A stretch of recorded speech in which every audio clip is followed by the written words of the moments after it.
Hello friends, welcome back to the channel. அதாவது இந்த வீடியோல நம்ம பார்க்க போறது வந்து பாத்தீங்கன்னா, ஸ்போர்ட்ஸ்மேன்ஷிப் இருக்கா இல்லையா? Cricket is a gentleman game. சரியா? இந்தியாவை பொறுத்தவரைக்கும் அது நல்லாவே இருக்கு. இல்ல நம்ம கேப்டன் அந்த மாதிரி இருந்திருக்காங்க. விராட் கோலியாவா இருக்கட்டும், தோனியா இருக்கட்டும், ரோஹித் சர்மாவா இருக்கட்டும். அவங்க எல்லாம் லெஜெண்ட். கரெக்ட்டா இருந்து டீம் இருந்து பார்த்திருக்காங்க. நம்ம ஒரு 20 வருஷமா கிரிக்கெட் பார்க்கிறோம்னா, அதுல அவங்களுடைய கேம பார்த்து தான் நம்ம வளர்ந்திருக்கோம். அவங்கலாம் ஒரு ஸ்போர்ட்ஸ்மேன்ஷிப்ல கரெக்ட்டான ஆளுங்க. சரியா? எக்ஸாம்பிளுக்கு சொல்றேன்னா, நேத்து நடந்த பங்களாதேஷ் விசஸ் பாகிஸ்தான் மேட்சோட கான்ட்ரோவர்சி ஃபர்ஸ்ட் சொல்லிருவேன். சரியா? அதாவது வந்து பாத்தீங்கன்னா, பங்களாதேஷ் வந்து பந்து போடும்போது, மிராஸ் வந்து பந்து போடும்போது ரிஸ்வான் பேட்ல அடிச்சு, சல்மான் ஆகா கிட்ட நேரா வந்து, மிராஸ் வந்து கால வச்சு தடுத்து சல்மான் ஆகா பேட்லயும் பட்டு கீழே விழுந்த பந்த சல்மான் ஆகா எடுக்க போய் அதை வந்து ரன் அவுட் பண்ணிட்டாரு. ஈஸி முறையில பண்ணிட்டாரு. ஏன்னா சல்மான் ஆகா பீஸ்குள்ள வர்றதுக்கு திரும்பினாரு. திரும்பும் போதே மிராஸ் தடுத்துட்டாரு. சரி அவனுக்கு இடிச்சிடக்கூடாது அந்த இடத்துல நின்னாரு. அவன் வேலையை பார்த்துட்டு போயிட்டான். அதாவது பாத்தியா, 20 ஓவர் நல்ல பார்ட்னர்ஷிப் கொடுத்தாங்க. இவங்க விக்கெட்டை எடுக்கவே முடியலன்னு தெரிஞ்சதும் தம்பி பிளேடுல கை வச்சாரு. அதாவது தம்மாந்துண்டு பிளேடு மேல வச்ச நம்பிக்கையை உன் மேல வை.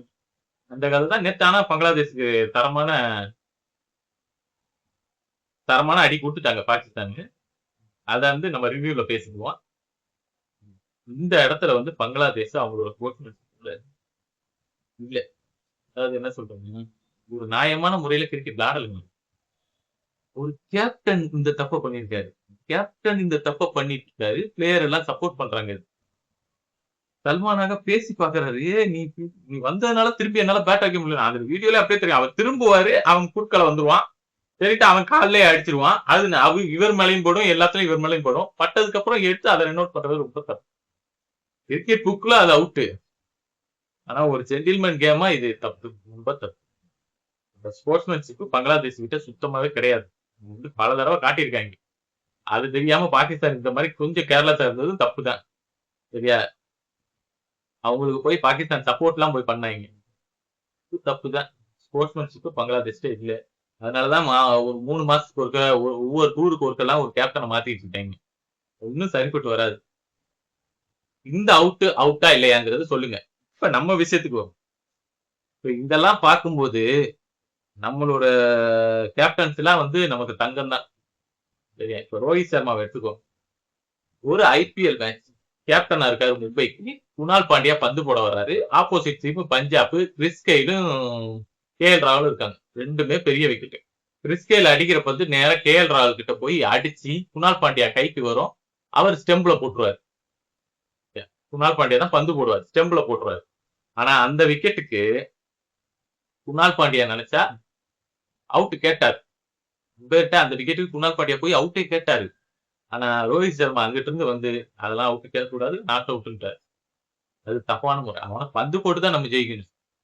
நம்ம அவன் சின்ன மிஸ்டேக்ல கிடைக்கிறதெல்லாம் நம்ம ஜெயிக்கணும். அவனை பந்து போட்டுதான் நம்ம தூக்கணும். சரியா? மத்தபடி எல்லாம் நீ இந்த மாதிரிலாம் விக்கெட் எடுக்கக்கூடாது. நாட் அவுட் கேட்டாங்க. அம்பேர் ஓகேன்ட்டாரு. கேஎல் ராகுலும் ஒரு தம்ஸ் அப் பண்ணாரு.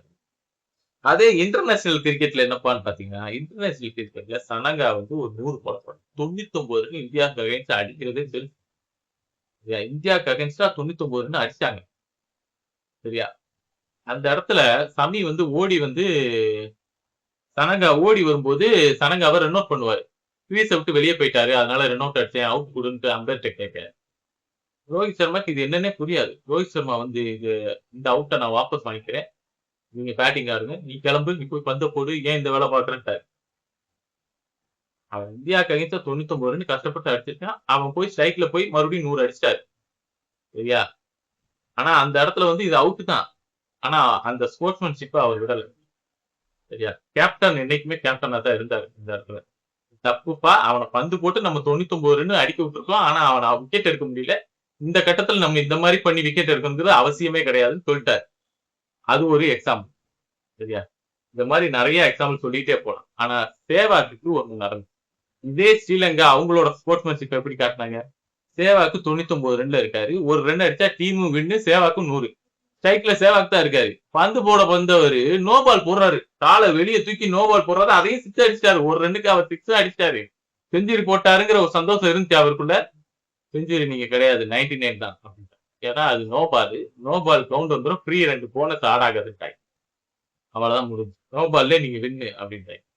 அந்த நோ பால் பாத்தீங்கன்னா கோட்டுக்கும் காலுக்கு 2 அடி தூரத்துல வச்சு போடுறாரு தள்ளி வச்சு. அதை பார்க்கும்போது அந்த இடத்துல சேவாக் அன்னைக்கே நொந்துட்டாரு. அதுதான் அவங்களோட கோச்மேன். ஒவ்வொருத்தவங்க இந்த மாதிரி தான் இருக்காங்க. பிளேயர்ஸ் இந்த மாதிரி இருந்தா கேப்டன் சொல்லி திருத்தம். அதுதான் நல்ல கேப்டன். நம்ம கிட்ட அந்த மாதிரி நல்ல கேப்டன் இருந்தாங்க. தோனியா இருக்கட்டும், ரோஹித் சர்மாவா இருக்கட்டும், விராட் கோலியா இருக்கட்டும், அந்த மாதிரி நல்ல கேப்டன் இருந்தாங்க. களத்துல சண்டை செஞ்சுதான் ஜெயிக்கணுங்கிற முடிவுல இருந்தாங்க.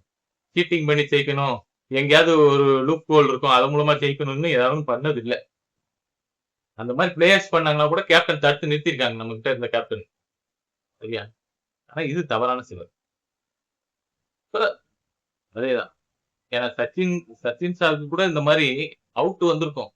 நிறைய வாட்டி பேட்ல பட்டிருக்காது. பேட்ல பட்டு பேட்ல பட்டிருக்கும். அம்பேர் அவுட் கொடுத்திருப்பாரு. பேட்லயே பட்டிருக்காரு. கீப்பர் சும்மா கத்துனதுக்கு அவுட் கொடுத்திருப்பாரு. இருந்தாலும் அந்த இடத்துல வந்து அவர் வந்து கத்தி சண்டை போட்டு இந்த படல, அவரு வேணா ரிவ்யூ பாருங்க பட்டிருக்காது அப்படி இப்படின்னு அவர் சண்டை போடாம அம்பேருடைய அவுட்டுக்கு அவர் வந்து அக்செப்ட் பண்ணிட்டு போனாரு. அந்த இடத்துல அவரோட ஸ்போர்ட்ஸ்மேன்ஷிப்பை காட்டினாரு. அப்படி இருக்கும்போது இது வந்து பங்களாதேஷ் விசஸ் பங்களாதேஷ் விசஸ் பாகிஸ்தான் மேட்ச்ல நடந்தது ரொம்ப ரொம்ப தப்பான விஷயம் தான். பங்களாதேஷ் கேப்டன் பண்ணது ரொம்ப தப்பு தான். என்ன பொறுத்த வரைக்கும் இது வந்து ஒரு நாட் அவுட் தான். பட் உங்களுடைய சாய்ஸ்ல இது அவுட்னு தெரிஞ்சா கமெண்ட் பண்ணுங்க. உங்களுக்கு ஏதாவது ஒரு ஸ்போர்ட்ஸ்மேன்ஷிப் மூமெண்ட் இருந்துச்சுன்னா அதையும் கமெண்ட் பண்ணுங்க. வீடியோ பிடிச்சிருந்தா லைக் அண்ட் சப்ஸ்கிரைப் மறக்காம பண்ணிடுங்க.